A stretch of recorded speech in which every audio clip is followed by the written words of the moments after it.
Hard work, struggle, power. 17-year-old Kendall Benjamin spends many afternoons in the weight room at C.A. Johnson High School.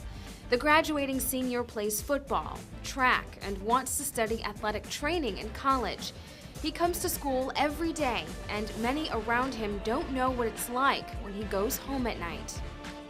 If you ask me, I'll tell you, but it's not like, oh, I'm gonna go to school like I'm angry, sad, because I don't have anything to eat or my lights are off. I just go to school like nothing happened, just like a normal person. I just don't like feeling sorry for myself.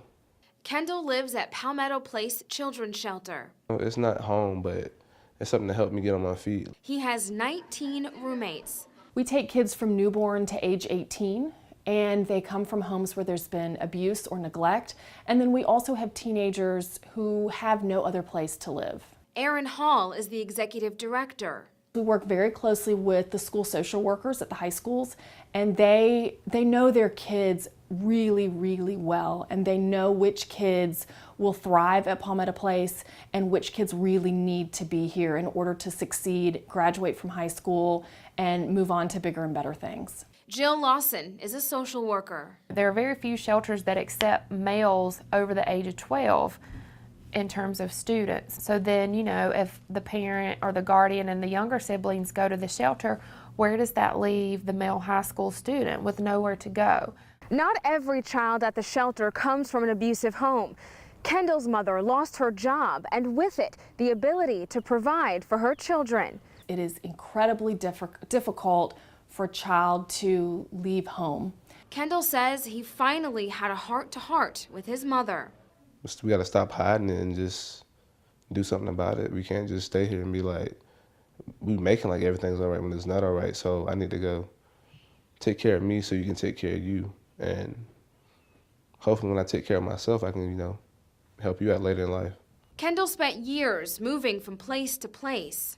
Maybe one day we might not have enough food, or the next day or the next month, the lights will be cut off. You be like, Mom, what's going on? She'd be like, I don't know. She really don't want to tell you to hurt you or whatever. She thinks it's going to hurt you. Are you too young to know about it? He was forced to grow up quickly, but never complains.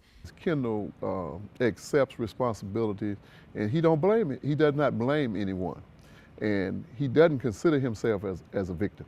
Kendall's football and track coach, Jerry Jackson, sees the discipline on the field. He's a young man that I would have for my son. Kendall is very respectful, he's thoughtful, he's considerate, and he's trustworthy.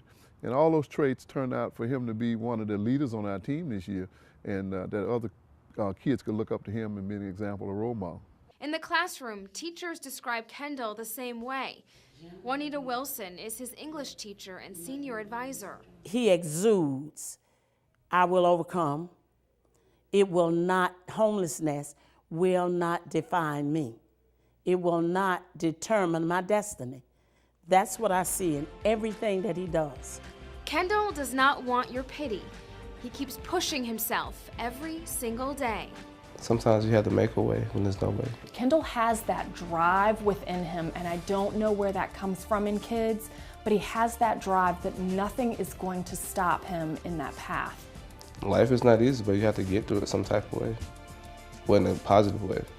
In Columbia, Megan Norman, WIS News 10.